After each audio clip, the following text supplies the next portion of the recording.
vete ya. Si no encuentras motivos para seguir conmigo, ¿para qué continuar? Es mejor terminar como amigos que ser como enemigos esperando atacar. Vete si no sientes que mi boca te provoca sensaciones cuando ronda por tus labios.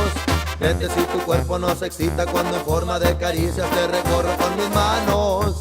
Nada justifica en esta vida soportar con la mentira una relación si no hay amor. Vete ya, si no hay amor.